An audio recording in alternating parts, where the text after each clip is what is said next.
I'm gonna share this video with this guy posted. This is a statue in front of a library. As you can see, there's a snake. The turtles are representation of Turtle Island. So we were given guardianship, the nations of the world. So the Native Americans got the guardianship, the red nations of the earth.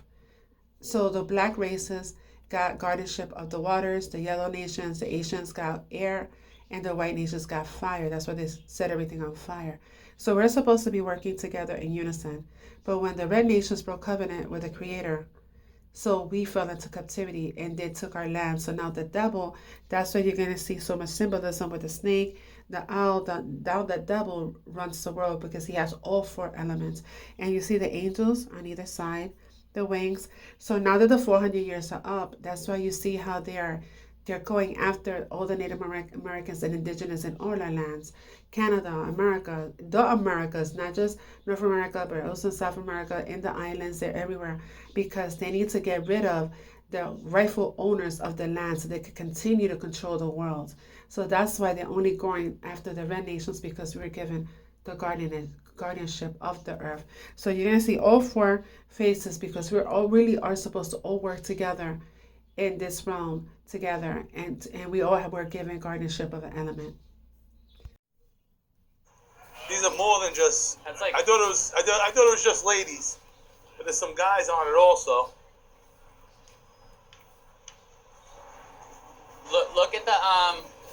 Look at the faces and like kind of like, I mean, that gives me like an Asian person, right? Like Mongolian type of. Yeah, I know. And the other side was very like Native American feeling. This guy kind of looks African. Oh, they're trying to represent the four corners of the world. Yeah, that's an explanation. And then that guy looks like a white guy, right? So it looks like you got a white guy, a black guy, an Asian guy, and a native guy. Yeah. With two women, with two men. You've got the whatever it's called around his head. Like the Roman Greek. Yeah. And even if you look, you got the zodiac up there. Around the second ring. You see it right there? Yes. Does this look like an owl to you? Yeah, an owl or some sort of serpent. No, look at the feet too. That's gotta be an owl. Yeah. Oh yeah. Like a griffin toe motif. I always joke about it. People go, my grandma had that toe. You know what I mean? Like. Yeah. Well, the owl too. You ever see that movie Under the Silver Lake? No. Oh, dude, you gotta watch this one. So much symbolism in it, and it's a good movie, and it covers all of this stuff because in everything there's always like this three and a hidden fourth. Like that's a big theme, and that's why when you get into the ladies and then the guy sitting over there, like a three with a hidden fourth that's kind of attached in some times and others not, is like a repetitive. Yeah. But this thing, a lot going on for the base of a flagpole. Would you say with the turtles holding it up? Yeah, too. You know, doing the Hebrew model, if we're gonna get into, and the AI and all the stuff that we're breaking down, like even when you get into the creation of man, when you read the literal Hebrew translations from Genesis, like it paints a whole different picture. It's like human was created, then God didn't want human alone, so man, God created woman from human side. That's a whole different vibe than Adam and Eve. Yeah. But yeah, man, a lot going on. More to come. Big shoes. My man Ed, thank you for pulling up, brother. A lot. We're taking a lot in. Yeah, the hierarchy here too is tripping me, right? Because you've got like the human at the base, and then you've got like the broad archetype human at the base, and then even when you get to the guys, you've got the globe, you've got the sword, you've got the book. I forget what's on the other side. Snake. Did we see the snake? Oh, that's like a dragon's tail and turtles here too. I didn't. Yeah. That looks like a snake under there, right? Yeah. Like a hidden snake in all of it, right? Like it's so freaking. And if you notice, their wings, they're angels. Where do you see that? Looks like they have wings. Yeah. Oh, because like this is Greek gods too. Yeah, let's get into it. Let me clip this real quick.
it's a scandal in Canada that the original inhabitants of this country, what we're doing in terms of their claims for their land is nothing short of disgusting. It's a tragedy. It's not just. And the greatest tragedy in all of this is that in the native people exists an attitude towards nature that we have to learn again. They have the most precious gift to offer us after we've treated them so badly. They are going to teach us how to reconnect back to nature, where we belong.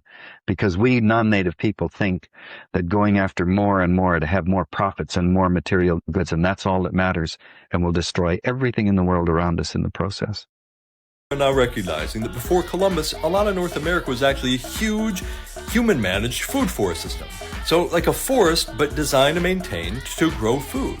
And this is one of the best remaining examples that we have of that system. For a long time, researchers have recognized that the agriculture in the Americas at the time of Columbus was more advanced than in Europe. But we didn't even have the eyes to be able to recognize the value and high productivity of these food forest systems. We didn't even see them. Which brings us to Turkey Run State Park in Indiana. In the overstory, there are walnuts, butternuts, hickories, hackberries. Towards the sunnier edges, there are persimmons, which are an amazing fruit if you've never tried them. Beneath them, thickets of blackberries, black raspberries, elderberries, sunchokes. Shade gardeners, listen up. Pawpaws, our largest native fruit and also my favorite fruit. That's a happy camper. Service berries as bushes and trees. And some of the understories are thicker with food than like any farm I've ever been to. Our famous gourmet leek, the ramp. Edible ferns, used for this gourmet vegetable. Fairy spuds. These grow in thick clumps and make a great potato. Wild ginger, wild strawberries, May apple.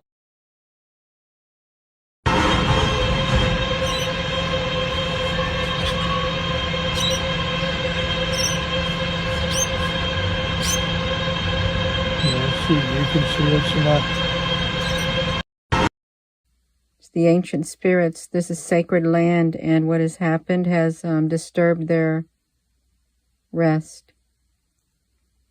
It's an ancient Indian, his hair, his eyes, his nose, his mouth, his face, his cloak. He's not happy. He is not happy.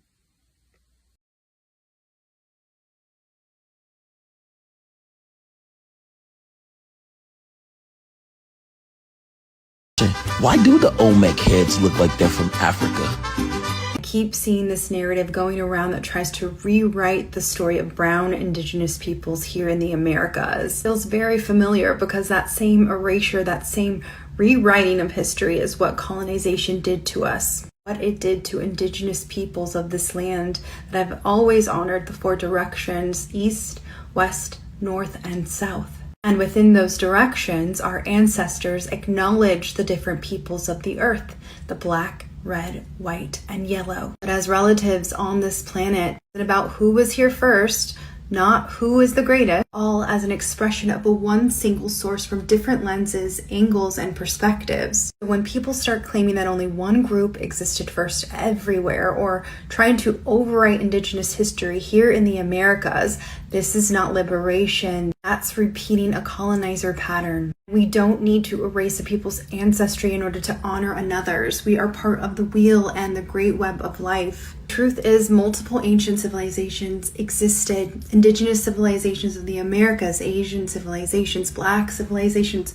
so many within the European civilization, so many lineages of wisdom. The Maya, the people of these lands, the guardians of these temples and calendars, we are still here. Our stories didn't disappear just because someone on the internet says something louder. And if you're feeling called to reconnect with the actual wisdom of this land, the Mayan calendar, and your place in sacred time, follow me for more.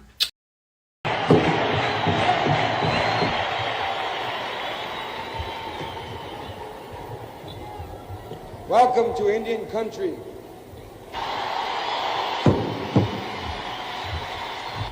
And this is what we're here for, to talk about independence. And I don't want to talk about no other kind of bullshit.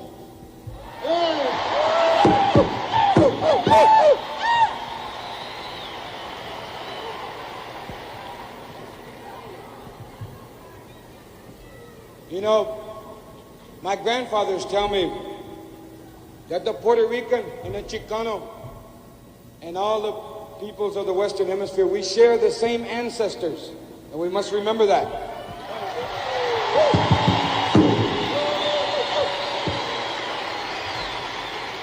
And we do, and I believe that. And if we share the same ancestors, then we share their same beliefs. And their beliefs is independence and freedom.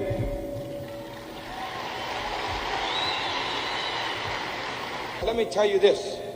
The four sacred colors are red for the east, yellow for the south, black for the west, and white for the north.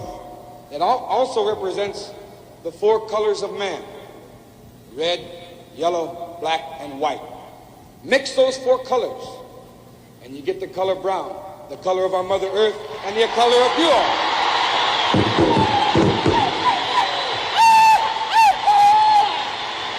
Tribe follows tribe, and nation follows nation. It's like the waves of the sea. It is the order of nature, and regret is useless. Your time of decay may be distant, but it will surely come. For even the white man's God, who walked and talked with him as friend with friend, could not escape the common destiny. We may be brothers after all. We shall see.